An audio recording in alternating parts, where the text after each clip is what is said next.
Welcome on into another episode of the CBB Central podcast. Since you've last heard from us, I've been told on Twitter that Jim Boeheim is the best in-game coach in college basketball. And when I disagreed, he said that I was not credible, that I was not an expert, and I did not play high major D1 basketball, so I had no idea what I was talking about. Other than that, I'm doing pretty well. Brad, how are you, man? I was doing Q&A last night. I dealt with like 6 million questions, which is fun, but also quite stressful. How's it going, my man? I'm doing pretty good. Summer League is in full swing. I'm very excited to get through more of these deep dive previews. In terms of who's the best in-game coach, I don't even know. I mean, usually like the guys who are the do more with less guys usually get the nod, whether it be like a Rick Bird or a Bob McKillop or something. But I don't even know who I would say would be the best in-game coach. Someone asked me that later, and I took Jay Wright. I think Wright and Beeline were the two names that people wanted me to go towards, and I think Wright was probably maybe I'm just a stand for any kind of pace and space modern offensive system with a lot of 3-point shooting. But I really enjoy Wright's kind of in-game coaching and strategy, game planning, things like that. Yeah, I think the people that come to mind are more of like the bad in-game coaches. Like, yeah. The big one, like obviously Calipari gets a lot of heat, maybe not deservedly as much as he gets, but like Andy Enfield gets a lot. Sean Miller. Sean Miller, because he hasn't made the Final Four. Romar, Travis Ford. Yeah, Tony Bennett gets a lot of credit, but now that they lost the 16 seed, I feel like that narrative is going to shift. Yeah, I really don't know what's going to happen with Tony Bennett. Like, this year's really huge just for like his reputation. But that'll be fun. It was always good interacting with people on Twitter, even when they do drive you a little crazy.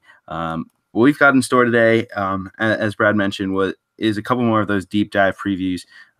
Michigan State and LSU, the two teams today. I'm really excited about this, Brad, because I think it's two teams that are super different, but two top 15, top 20 teams in the country for this season. And so really excited to dive into these ones. And we'll start with Michigan State. And Brad, I think the biggest thing that's I would sum up this Michigan State offseason has been quiet. Guys left that were expected to leave in Miles Bridges and Jaren Jackson. Guys stayed who were expected to stay. This recruiting class is not necessarily as high profile as ISO recruiting classes have been in the past, but it does bring in some talent. Do you want to kind of touch on those guys to get us started? Yeah, so first, I just kind of want to do a synopsis of last season for Michigan State. So they finished at 30-5. They won the Big Ten regular season at 16-2. They earned a 3 seed. They lost to Michigan in the Big Ten semifinals, battled with a good Bucknell team in round 1 of the NCAA tournament before losing in the second round to Syracuse, where they could not figure out the zone. They infamously used Ben Carter in the middle of the zone in that playmaker spot, and largely they just looked a little flustered from that zone. Kind of speaks to one of their maybe potential weaknesses for this upcoming season, is they don't really have a ton of guys who can create their own shot outside, like off the dribble outside of Cassius Winston. And kind of, Tom Izzo gets a lot of praise for his always overachieving in March, and they definitely did that in 2015 when they took a 7 seed to the Final Four. But these past 3 years, they've kind of underachieved. They obviously lost to Middle Tennessee State in 2016, and they were the 9 seed that made it the second round. That's expected. And then being upset by Syracuse this past season, they kind of need for the sake of the fans and their expectations, they kind of need a big run here. Yeah, and I really don't know what to attribute it to. I think every year we turn on the bracketology show and don't bet against Michigan State in March. And I think the biggest thing I would attribute it to, I mean, certainly there's a bit of luck involved, and they drew a Middle Tennessee State team that was better than their seed indicated. They showed up that day, and that was certainly crazy. But I think I think Tom Izzo has been a little slow to adjust to modern basketball. The Jaren Jackson whole situation last year in terms of how he was deployed, Tom Izzo's insistence on two bigs was frustrating. I think part of it was, that was how he'd recruited. I think he mismanaged his roster to a certain degree. But overall, where I'm at right now is I think he just needs to modernize a little bit and embrace some of those, spacing concepts that a lot of other teams are embracing. And it's not a crime to get flustered by the Syracuse zone. It happens every year, but the way that it happened for a team as talented and that had, in my opinion, had the pieces to really cut up that zone, for it to just completely look lost in his resort to be Ben Carter was quite disheartening. If you had been a Michigan State fan. Yeah, I think Izzo kind of fell into a loyalty problem where Schilling and Carter were not supposed to be on this team. They were supposed to be seniors the season before, but both were injured and got that extra year. And, Carter was a guy who was very good at Oregon and at UNLV, but a couple of injuries, he was a totally different player. So kind of giving him and Schilling, who was a very limited player, more just like a backup center type, but playing them every game, playing them in the rotation, and kind of spreading the wealth, but the wealth between like 5 or 6 big men, I thought was like a real kind of, I would say, kind of like a weakness or kind of a problem that Michigan State faced. Now, it also had their fair share of advantages with that. I mean, they were an excellent rebounding team, especially on the offensive glass. When you play two bigs and you have these kind of bigger physical big men like Nick Ward and Xavier Tillman, and you have super long Jaren Jackson there, you're really going to crash the boards. And they were the best shot blocking team in the country. So there were some advantages, but as you said, they couldn't really adjust to that Syracuse zone. Guys like Miles Bridges and Jaren Jackson were playing probably one up of their position. Bridges is probably better at the 4 than the 3, Jackson at the 5 and the 4, and that kind of caused them to have a lot of turnovers and stuff. But overall, it was a very solid year last year, and it just got caught up with like the variance of March Madness. Yeah, I think that's probably the best way to sum it up. Michigan State has 5 commits in this 2018 recruiting class. 4 of them in-state commitments from the state of Michigan. Highest rated recruit is Marcus Bingham Jr. is 6'10", power forward who's very athletic, top 75 recruit in college basketball, best player in that state of Michigan. Foster Lawyer, a point guard from Clarkston, Michigan. He's a guy who I've been hearing a lot of good stuff from. When I tweeted about Cassius Winston being perhaps the best point guard in the country, I had multiple people telling me that Foster Lawyer would start at point guard, which I didn't quite understand. But if that's really how good he is, that's going to be pretty impressive to watch. Gabe Brown at number 98, a very athletic wing combo forward. Aaron Henry from Indianapolis, a 6'5" wing, top 150 recruit. And then Thomas Kithier from Macomb, Michigan, who missed much of his high school season due to a lawsuit, due to he was ruled ineligible to play due to like transfer rules. But that's the 5-man class. Any thoughts on this class, Brad, in terms of what they can bring to the table from day one? To me, the biggest hole on this roster right now is that kind of 3-4 spot, and it seems like there's some options in that range with Bingham, Brown, and even Aaron Henry. Yeah, so I think that you had touched on earlier that this isn't a super like highly rated class where like everyone is between Marcus Bingham at 64 and then Kithier at 150. That's a very, very condensed range. They have a couple guys in the back of that top 100. In terms of who I think is going to play, I think that the starters, we're going to talk about that in a little bit. The starting lineup is pretty set, and then Xavier Tillman is probably that 6th man who can play mostly the 5, but also some 4. But there does project to be minutes available at backup point guard, where a Foster Lawyer should definitely step in. From what I've watched of him, he kind of reminds me of Matt Farrell, the former Notre Dame point guard, now playing summer league with the Miami Heat. And Brown and Bingham, they're very long, they're very wiry, very skinny. So they could have a period to adjust to college basketball. Maybe they're not totally impact guys. I think probably Aaron Henry looks to be the most immediate guy, even though he doesn't really have the highest upside. Henry was kind of a late stock riser, not necessarily like into like the winter or the spring, but in during last summer, he really improved his kind of recruitment and his position. He's like a lefty kind of combo forward wing. He's not like a great shooter, but he is capable, and he should provide a nice physical, versatile presence off the bench. Yeah, and I think the biggest thing that I like about this recruiting class is the versatility that they can bring, especially in Henry, Brown, and Bingham. In terms of, my biggest concern when I look at this roster is how are they going to defend? Now, Cassius Winston's 6 feet tall, 185 pounds, and is not a very good defender. Josh Langford is not a good defender. He struggled last year defensively. Matt McQuaid's going to get a good amount of minutes his senior year. He competes, but he's not a good defender because just his lack of athleticism. And Nick Ward is not all that good defensively down in the paint. He blocked a decent amount of shots last season, which was pretty impressive given his minutes. He blocked 1.3 shots a game despite playing a little less than 20 a night. But he's not the best defender either. So I was really worried about this defense, and I think if a guy like an Aaron Henry, a guy like a Marcus Bingham, even a guy like Gabe Brown, who I think is pretty raw as well, if those guys can give you that versatility, that length, and that defensive upside from the start, that would be a really big boost.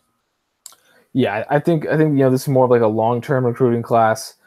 I didn't quite realize the defensive limitations that this group is going to have. I mean, they finished very high in Ken Palm in terms of defense last year, but they do lose Jaren Jackson and Miles Bridges, who are two great athletes, very very competitive defensive players, and in Jackson's case, one of the best shot blockers in the country. So I mean, it's not like a super surprise that they will take a step back. Kenny Goins, from what I've seen of him, is a very good defender, especially moving laterally from that power forward spot. But that kind of impact is kind of mitigated if like he's the only plus perimeter defender on this roster. Right, and that's kind of where my concern lies. Is especially in the Big Ten, there's a lot of good guards. How do you guard when I think there's going to be a good amount of Winston, Langford, McQuaid lineups, all three together, and that's going to be a real easy lineup to attack off the bounce.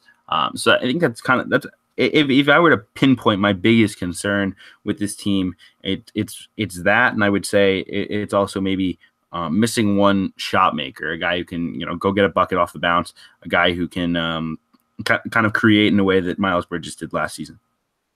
Yeah, because I think on paper, Josh Langford should be that guy to take the step forward. I mean, he's a former, I think, like top 10, if not top 15 recruit.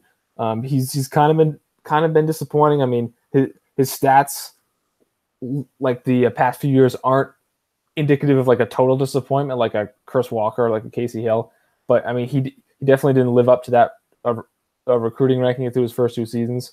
He's a little passive on the floor. A lot of times you don't really notice that he's out there. And I mean, he was like second or third or like third or fourth fiddle on offense most of the time last year, but he really needs to step up and be that secondary scorer or secondary playmaker behind Winston. And I think he will. I think he probably leads his team in scoring around like 15 or 16 points a game.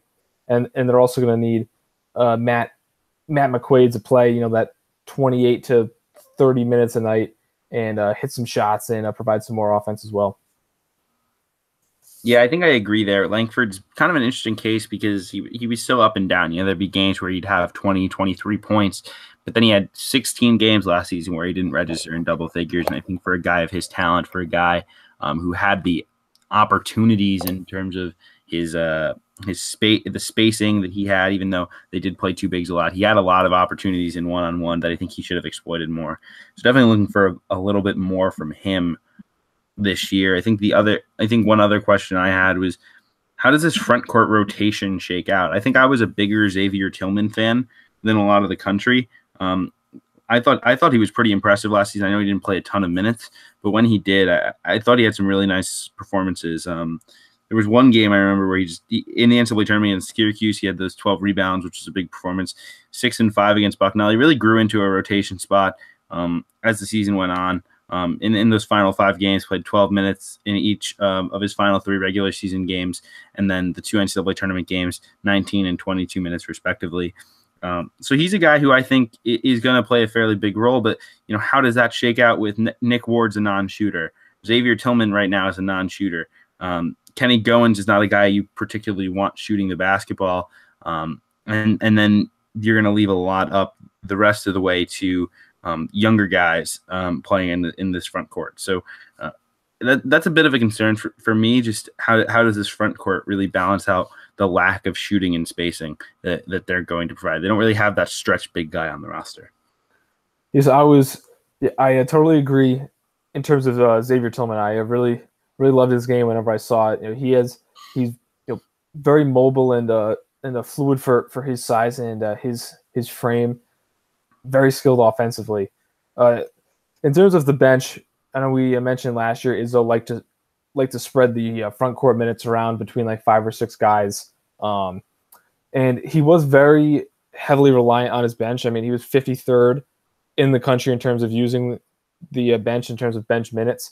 But part of that reason could have been he was one of the most averse coaches to playing guys with 2 fouls. He only played guys in the first half with 2 fouls, 5.8% of the time, which is one of the lowest figures in the country. I know we're going to talk about LSU later with Will Wade, and he was similar in that regard. But in terms of trying to sculpt this 9-man rotation is usually what I like to limit to when projecting the rotation. I think in this case with Izzo, we could see him even extend this to like 10 or 11 and get all these freshman minutes except for the back of the roster with Kithier and then Brandon Burke, the Robert Morris transfer. So I think that Kenny Goins and Nick Ward probably start. Tillman probably plays a lot off the bench, and then all of Bingham, Henry, Brown are all given pretty consistent spot minutes there. Right, and I think then Foster Lawyer closes out that backcourt rotation.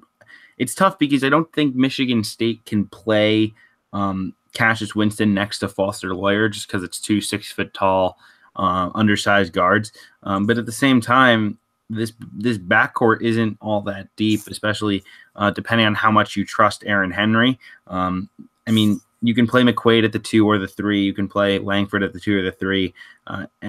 But I mean, what happens when you want to take one of those 3 off the floor? Are you shifting Goins down to the 3, which is definitely not a natural fit for him? Are you playing one of these freshmen who aren't necessarily as proven or as polished? I think there's a bit of a depth concern in terms of quality depth, where I think they have guys who you might feel comfortable playing some minutes, but they won't have that type of second unit that they had this year, where they brought Matt McQuaid and Xavier Tillman, even a guy like Tum Tum Nairn, who brought incredible leadership and defensive capability, even though he struggled offensively this season. I don't know that I trust the back end of this roster as much as I think a lot of people do, and I think it's why I'm starting to consider moving Michigan State down a little bit in my preseason rankings. They also have Kyle Arns, who was going to be a redshirt junior. He was in the rotation 2 seasons ago, kind of like a 3-4 type of wing. I think he's supposed to be a shooter. I don't know if he's shot the ball particularly well in his career, but he's someone who, being a veteran, and Tom Izzo has seemed to be pretty loyal to his veterans. I'm guessing he will, especially early in the season, get that nod as the first perimeter player off the bench. But you're right. The back of this bench, being such a long-term type of recruiting class, I think that's one of their major concerns is the depth outside of that top 6 or top 7 of the roster. I think that there's a lot of question marks, but having such a good top 6 or 7, you really only need one of these freshmen to really make an immediate impact and surprise some people. Yeah, I would say that the depth is a major question. I would say can Josh Langford take that step forward would be another question. And then lastly, replacing such high level talent like Miles Bridges and Jaren Jackson, especially defensively, how Michigan State can do that. Yeah, and I think Jaren's defensive upside was so much augmented by the fact that Izzo was willing to let him foul a lot. I think that was one of the things that I came to during the pre-draft process was just how much freedom Jaren Jackson was given to go out and swipe at the ball really and try to block shots, not worried about getting into foul trouble. And I think that made that defense so much more dangerous than even they would have been if Jaren Jackson had to stay on the floor for 30 plus minutes. Another guy I have concerns about, staying on the floor is Nick Ward. I mean, he only played 19 minutes a game last season and obviously was so productive in those 19 minutes, averaging 12 points and 7 rebounds. But do you see him kind of blossoming into more of a 28 to 30 minute a game role, or do you think this team just works better with Nick Ward playing in that 20 minutes a game, 20 to 25 threshold, and then letting a guy like Xavier Tillman get a lot of minutes at the 5? But I think this is his kind of player archetype, that kind of undersized but very bulky center. They usually play in that 20 to 25 minute range, even when they're one of the best, or maybe even the best player on the team. I know the first guy that comes to mind in this archetype is Devontae Gardner, who played at Marquette a few seasons ago for Buzz Williams. And I know that Williams had this whole thing where he found that if Gardner plays like 18 to 22 minutes, he's like he's much more productive and much more engaged than if he gets whatever 20 to 30 minutes. So I think just this type of player is someone who kind of maxes out at that 25 minute range. And when you have such a good backup and center of the future in Xavier Tillman, I think probably about 25 minutes for Ward, about 15 for Tillman at center. Yeah, I think that's probably about right. And I mean, his season, for as much kind of controversy and drama as I felt like surrounded it at times, I think there was a lot of people who were worried about a potential Nick Ward transfer, wasn't necessarily happy about his role. I mean, he was not only productive, but he was remarkably consistent. Now, he had a few games down, like in the conference tournament at Michigan, where he was very limited, only had 6 points, 2 rebounds in 10 minutes. But he was pretty consistent throughout the season, was a force on the glass throughout, had several big performances in the Big Ten, and a good free throw shooter. Doesn't shoot the three, which is pretty much his only weakness, but he really did thrive, and I really enjoyed watching him in some of these short roll situations where he'd catch the ball at the foul line. He was good in those spots as well. So I think there's just a lot of different ways that you can use Nick Ward beyond just catching the ball in the post and bruising your way into the rim. But I mean, yeah, he's obviously so good in that role that it's hard to really want to use him any other way. So where do you have Michigan State finishing in terms of like the national landscape? So before this, when I did my post all the player movement top 25, I had Michigan State at number 11. Now that I kind of give it some thought, I think I'm going to move them down closer to around 15. I still think I have them winning the Big Ten just because I'm not really high on any other team. I mean, Michigan's going to be in the mix, but they lose a lot of pieces, and I think we'll definitely do a touch on them at some point on this podcast. There's a few other teams in the Big Ten that are in that good, not great range, but I would say around 15 would be where I'd put Michigan State if I had to do it today. So I had them at 17 before, and I'm thinking of maybe moving them up, at most, 1 or 2 spots. I still have them winning the Big Ten. I think I also have Michigan second. I mean, the strength of the Big Ten is not the top. The strength is just the depth in this glut of teams in the middle. Where I think that you can make a realistic argument for 12 different teams in the Big Ten to be a tournament team, and maybe the conference getting like 8 or 9 bids next season. So pretty strong and balanced conference. In terms of why I have them lower than most, I mean, we talked about it a little bit on the last podcast, but I wasn't as high on Cassius Winston as most are. I probably haven't adjusted for his, having such a better sophomore year than a freshman year. So that could be one reason. And then they need a lot of guys to take step forwards in new roles. And then we kind of mentioned earlier that the defense concerns and then kind of the question marks on the bench is why I have him at 17. But I think in terms of the national picture, I think the top 19, at least in my rankings, are all I would consider those very, very good teams. And I have Michigan State at 17, so I do consider them very, very good. Just that 19, I have Florida, and then 20, I have TCU. I think that's where there's a pretty sizable gap between Florida and TCU, which represents 19 and 20 in my rankings. Yeah, I think that's about right. I don't think there's any real reason to be concerned with this Michigan State team. I think they'll be fine. I almost think that there's a certain aspect of known, like when there's a team that we kind of know what they are, we either way inflate them or we way bring them down.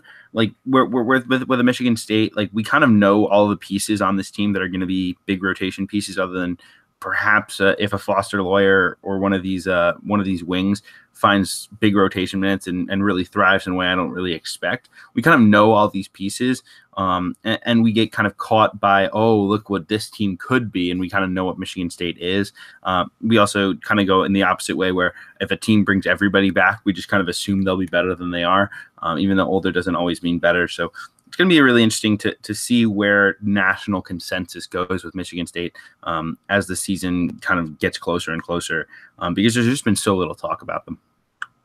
Yeah. So currently, tracking the consensus or the composite top 25, I found 16 two early top 25s, and Michigan State has an average ranking of 11.69.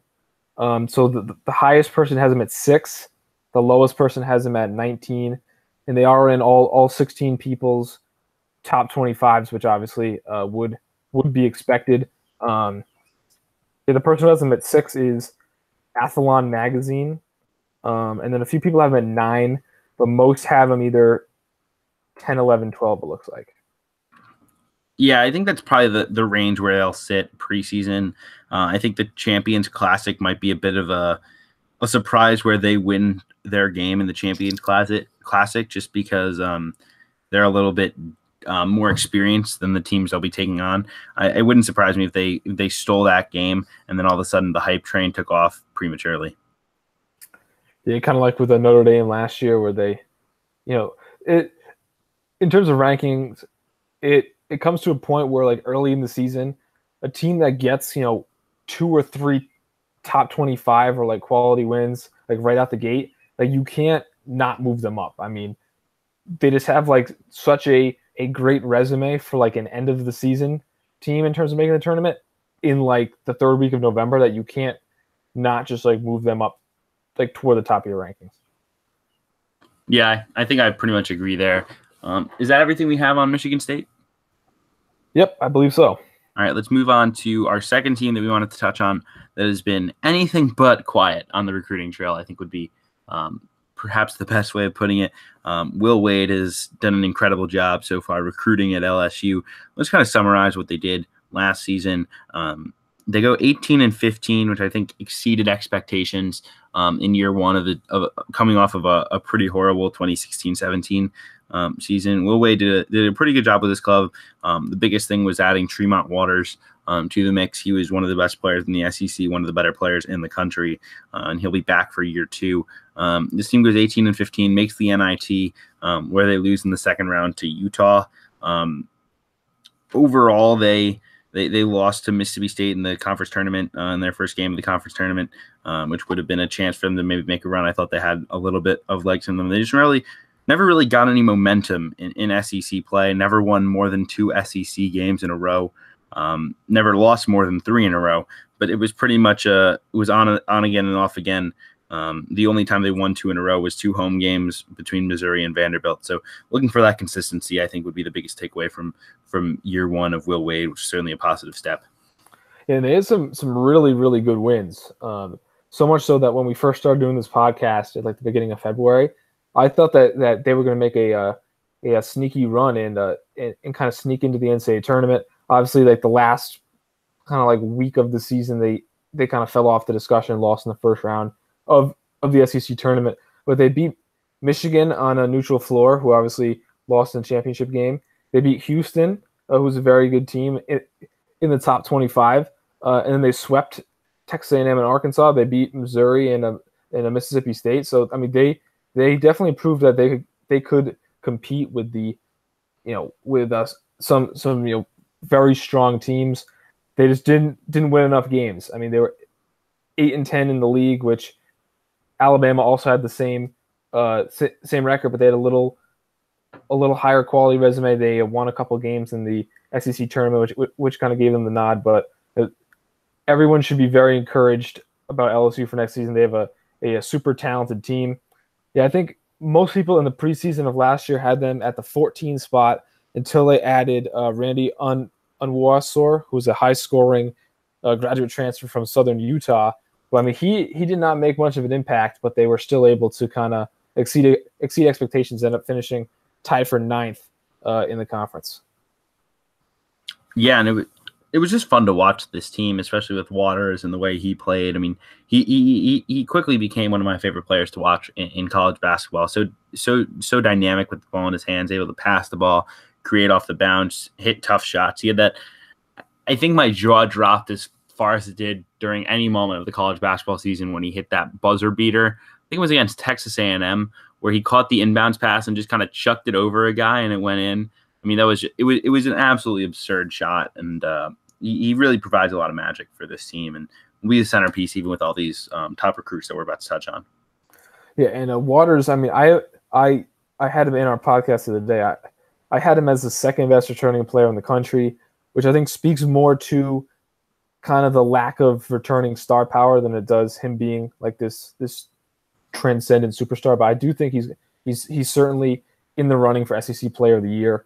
I think he's probably an NBA prospect too down the line, even though he doesn't really match the physical profile. But he's just so good. He's just such a quality point guard, and is probably the main reason why LSU is cracking top 15s of next season's rankings, despite being an NIT team last season. Yeah, and the other reason for that is this recruiting class. I'll try to run it down. This is the number 3 recruiting class nationally. Will Wade got started early and often with this class, and there's technically 7 newcomers in this class, along with Cavell Bigby Williams, who sat out last season. There's the headliner is Nazrian Reed from Roselle Catholic in New Jersey, top 20 recruit, 6'9", power forward, almost a point forward, a guy who's an excellent passer, can put the ball on the deck, will be good in an up-tempo system. Emmett Williams, the number 26 recruit in the country, an uber athletic combo forward who had a massive game in the McDonald's All-America game. Javante Smart, who was the first domino to fall in this class, a combo guard at 6'4", who will fit really well against, not against, but next to Tremont Waters. I think he'll be number one player in the state of Louisiana as a senior. I think he'll be a really impressive piece to put in at that 2-guard spot. And then Darius Days is the final high school commitment from the Rock School in Gainesville, Florida, top 60 recruit.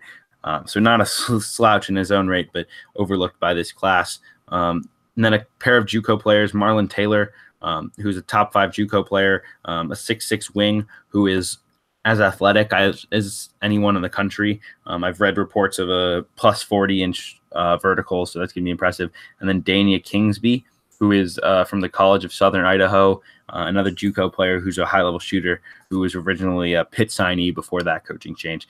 So a lot of talent coming in, and I don't necessarily. I'm really interested to talk to you on this one and see how you see it all fitting together, because I do think there are some concerns in terms of how these pieces all weave in together. But I think it's the top 10 to 12 most talented rosters in the country.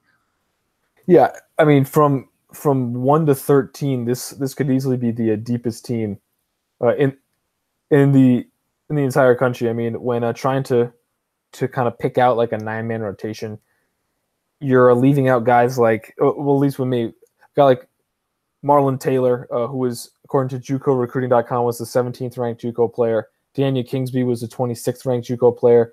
Those guys could easily crack a rotation on a very good team. Then they have another kid coming in, Cortez Cooper, which I didn't even realize until I went on verbal commits, but he played Division II JUCO. He's going to provide some like front court depth. Having so many quality guys coming into the mix could definitely lead to some chemistry issues, but I do think that the Naz Reid and Emmett Williams starting front court is certainly an upgrade over Duop Reith and Aaron Epps. Reid is a super skilled big man, and Williams is very athletic. He's known for his motor and his rebounding. So that's a great pair.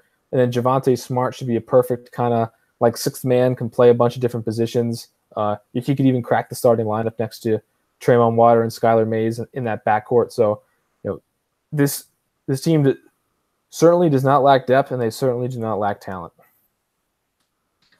Yeah, and I think my question would be, where do you really see this lineup in terms of a starting group taking shape? So I think it's obvious that Tremont Waters is your starting point guard. I think that's super clear cut.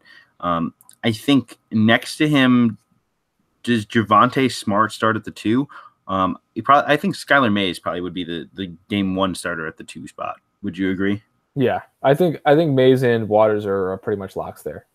Yeah, and then so I think Smart kind of fits in as maybe a 6-man type, although you could do some 3-guard type looks.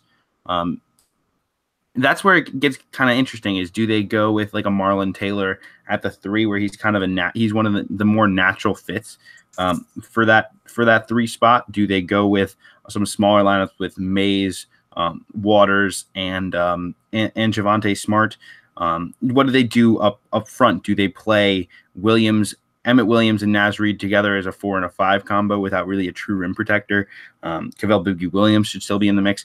I really don't necessarily know where they're going to go in terms of what the rotation. I've seen so much hype about Marlon Taylor that especially from like blue check media like John Rothstein, that I start to get the feeling that Taylor that he's hearing that Taylor's going to get a lot of minutes. So I'm starting to lean towards that happening. So I think I'm going to guess on a day 1 starting lineup of Waters, Skylar Mays, Marlon Taylor, Emmett Williams, and Naz Reid. And then the bench unit of like Kavell Bigby Williams, Javonte Smart is like the 6th man, Danya Kingsby, and Wade Sims. Yeah, so I have I think 4 starters are pretty much locked in, and that would be Naz Reid, Emmett Williams, Skylar Mays, and Tremont Waters. For that 5th spot, I went kind of small with a returning veteran, Darrell Edwards. He played about 23 minutes a game last year. He can shoot the ball. He shot like 37% from 3. He is only 6'3". Mays at 6'4" too. That's a very small kind of perimeter trio. But they used it some last year. Will Wade liked to mix and match starting lineups from a game to game, but that was one that took form with those 3 smaller perimeter players with the 2 bigs. But Taylor could obviously crack that rotation. I mean, really anyone could. I mean, Brandon Ratchell and Wade Sims kind of played more power forward last year, but they could potentially start at the 3. Darius Days is more of like a stretch 4, but I mean, like if you, I mean, he's probably someone who's more suited for a bench role this year. But I mean, between Edwards, Marlon Taylor, even Kingsby, and then the 2 returning wings in Sims and Ratchell, you go any different way there. And then Javonte Smart too, who I think is probably the 6th man, but I mean, you could also start him at that 3 spot and give you 3 different creators, 3 different ball handlers there. But I think that they would probably want some shooting at that spot. The one thing I will note, shooting wise, Marlon Taylor, as much as the hype around him usually surrounds his athleticism, he shot 44% from 3 in junior college last season. On 60 of 136. So it was a ton of attempts, and he still hit 44%. So, I mean, if you're 6'6", a knockdown shooter and have the athleticism that Marlon Taylor has, I think it's very possible that he does wind up starting at that 3 spot. Given that he can shoot the ball as well as he can, he provides that natural floor spacing, but as well as obviously the athleticism, the switchability on defense, and so that I think that's kind of where I'm leaning especially after seeing those junior college stats. Yeah, I didn't see that. So that would certainly give him a leg up with that size and the shooting. In terms of rounding out this 9-man rotation, so we have our 5 starters, whether it be Taylor or Edwards. So the other one of them will probably be in the rotation. Javonte Smart's definitely in. That's 7. Kavale Bigby Williams definitely. That's 8. So then for number 9, we have a ton of really really compelling options, whether it be the freshman Darius Days, who I mentioned earlier is more of a stretch 4. 2 wings, Brandon Ratchell and Wade Sims, who both were in the rotation last season, and are also good athletes in their own right and can play the 3 and the 4, or have a more kind of perimeter-based kind of smaller rotation. Have Daniel Kingsby in there, the former Pitt signee as well. And Kingsby's another guy who will provide shooting and creation ability. Hit 38% of his threes, averaged 13 points, 3.5 rebounds, 3.5 assists at a very good JUCO program at the College of Southern Idaho. So he's another guy who I think he probably cracks the rotation. I generally try to think with JUCO players that they typically will choose spots where they're going to get rotation minutes. Maybe like not quite a promise, but have a just logically speaking, you wouldn't choose to go to a school if it's only for 2 years if you're never going to play. And I think Kingsby has at least been sold on a role as a bench scorer. So I'm going to guess that he kind of rounds out that rotation. It wouldn't surprise me if maybe someone were to redshirt, perhaps one of these rotation players from last year, especially in the backcourt, chooses to redshirt, especially one of the juniors. Maybe they'd redshirt and then transfer. Maybe that I could see that happening, especially if they feel like they're getting beat out in fall camp. Yeah, that's what Jalen Patterson just did, who just committed to play for his former coach, Johnny Jones, at Texas Southern. I mean, there's still a month and a half left, maybe 6 weeks left, or 5 weeks left until school starts. Maybe we see one of these guys transfer, like a Ratchler or a Sims. In terms of the JUCO guys, though, I mean, they are very hit and miss, where you would think that a lot of these guys, especially the higher ranked ones, like choose spots to play and would get minutes. But I think just as often as they are big successes, they kind of unsuspectedly fall out of the rotation. I remember with like UConn and Quentin Williams, where a lot of people thought he was going to play a huge role, and he hardly played. I know for URI and Ryan Preston was a guy that a lot of people thought was going to play. He never really carved out a role.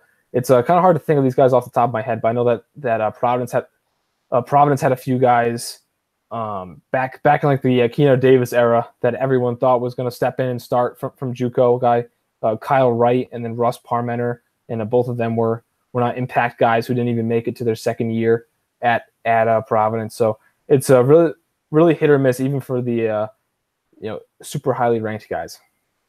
Well, yeah, and I spoke to a coach, an assistant coach who's recruited that level of a lot of those JUCO players in the past. I don't want to kind of give away his name, but we were talking about JUCO players and kind of how everything works out. And he said, JUCO kids take until January to figure it out. And I said, why is that? You'd think they'd be more ready to go than your typical high school kid. And he said, they all take until, Christmas or January, just because they haven't worked, they haven't had structure the way that a lot of these prep school kids have, even in comparison. And if they had success in junior college, they think it's going to be much easier in Division I. It takes them, a little bit of time to realize this is in JUCO.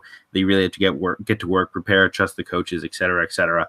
I think it's really interesting to see how these two guys do fit into the rotation, two of the better JUCO players in the country.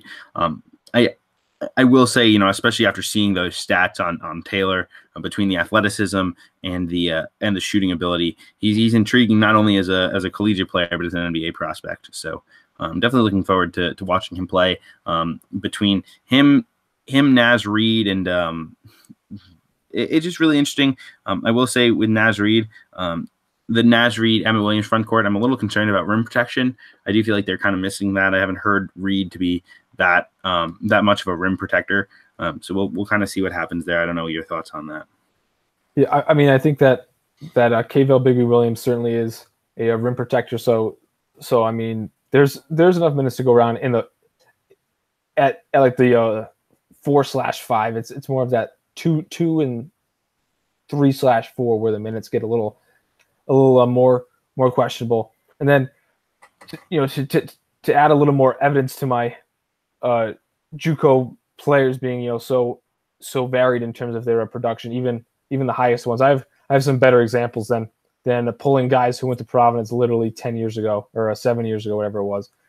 So in terms of the top of the JUCO rankings from last year, a guy like Eden Ewing was the number 8 player for Purdue, and I don't even think he made it out of the first semester. He was completely out of the rotation.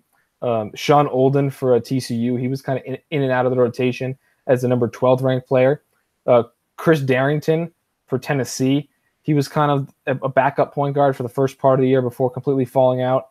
And then D'Angelo Hunter, who was number 14 player for West Virginia, he kind of made waves for like quitting like during the NCAA tournament, like he wasn't playing and then just like stopped showing up. I remember seeing something about that on Twitter and stuff. So just even though some of these guys do make huge impacts, so like some of the guys at the top of this list, like your Jeremy Harris for Buffalo or like Bruce Stevens for Ole Miss, there are just as many guys that really struggle. Yeah, I think that's a pretty good point. So it definitely does get to the hit and miss nature of JUCO players. I mean, what are your concerns with this team? I think chemistry is one that I worry about just whenever you bring in this type of level of talent. I also think just lack of experience, not only just from college guys, but this is not an experienced coach. Will Wade is entering his sixth head coaching season, and he'll be dealing with all these egos, all these personalities, all of this talent, all of this pressure from a big time program. How does he manage those expectations, and how does he manage this roster and everything that kind of entails with being a top 15 team preseason? So I think in terms of my biggest concerns, it would just be putting all this talent together. Where I mean, the team looks great on paper, but I'm someone who I won't totally kind of hold teams down in the rankings when they haven't proved it yet. Like I've seen that a lot, especially with St. John's this upcoming year, where people are putting them at like 8th or 9th in the Big East and saying, oh, I'm not ranking them higher until they prove it. I think that's kind of silly, because you kind of need to evaluate the team that they have, not like what they were in the past. Like that's not really as relevant.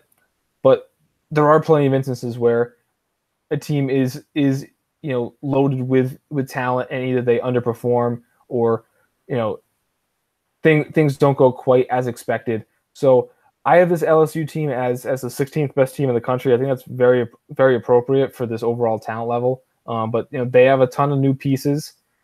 They are very young. I know we mentioned earlier a team like Oregon last year had a ton of talent, ton of veteran talent too, but like the pieces just didn't mix. So that's probably the one major concern, because from a skill set perspective and a talent perspective, this team certainly looks to have plenty of it. So I had them in my May 31st poll. I had them at number 12, and I think the more I sit on it, I think that's probably the right spot. I mean, I'm getting in my head, my head, maybe my heart is telling me, oh, you move them up higher. Tremont Waters is so great. I think there's definitely a pull in my head of, if Marlon Taylor is what his JUCO stats say he is, all of a sudden you have a team that's just bursting with athleticism, bursting with talent 1 through 5, and then the depth that makes me want to be like, ooh, top 8 to 10 team. But realistically, I think that's probably a bit much to expect. I think maybe by the end of the season, that's the level that they're playing at. But I think especially early in the year, I think we have to temper some expectations. So I think that 12 to 17 range is probably right on for them preseason, with some of the question marks that they do have and the youthful inexperience. It's basically how I see it is, I mean, you have kind of your top 5 or 6 teams in the country, which I think are all pretty grouped in one tier. And I have like a second tier with Tennessee, Nevada, Virginia Tech, UNC, Florida State, and Villanova. And then after that, in that third tier, I think that's the perfect spot for LSU with teams like Mississippi State, Kansas State, NC State, Michigan State, Florida. So I totally understand that they have the upside of maybe even that top tier, or definitely that second tier. But we kind of have to hedge for risk a little bit. Kind of why St. John's isn't currently in my top 25 too. You kind of have to hedge and account for uncertainty in terms of the composite rankings in LSU. So LSU has an average ranking of 18.56, which I think is a little low. The highest person has them at 12, and I guess that's you. Let's see. Who has them at 12? Kevin Sweeney at 12. You have the highest. Second highest is Connor Hope at 13. And then two people do not have them in the top 25 at all, and that is Andy Katz and Athlon Magazine. So I think that's pretty indefensible. I mean, this team is way too talented, and it's not like Will Wade is like this perennial underachieving coach. I mean, they made the NIT last year when they were projected to finish in the bottom 3 of the conference, and he's done good things at Chattanooga and VCU as well. So I'm not really concerned of this team being a complete underachiever. It is worth noting in terms of like the standard deviation of the rankings and kind of how varied they are in polls. They do have one of the highest standard deviations among all the teams that appear in a top 25. I think they're third or fourth highest in terms of the variance of opinions, behind teams like West Virginia, UCLA, Oregon, Syracuse. That's it. Well, I think there's a certain degree in their standard deviation of people doing, like you said earlier, of I can't do it yet. I saw one of his replies to Tony Patelis' top 25 yesterday. He did like an updated one, and this guy, Coach Bobby Sibley, who's a scout for like high school players, tweeted back at him when Tony put LSU at number 15. No way you can put LSU in it until they prove they're a top 25 team. Have to make teams earn it based on returners plus who they have signed and tradition. LSU will be a top 10 team, but not yet until they start winning games. What does that even mean?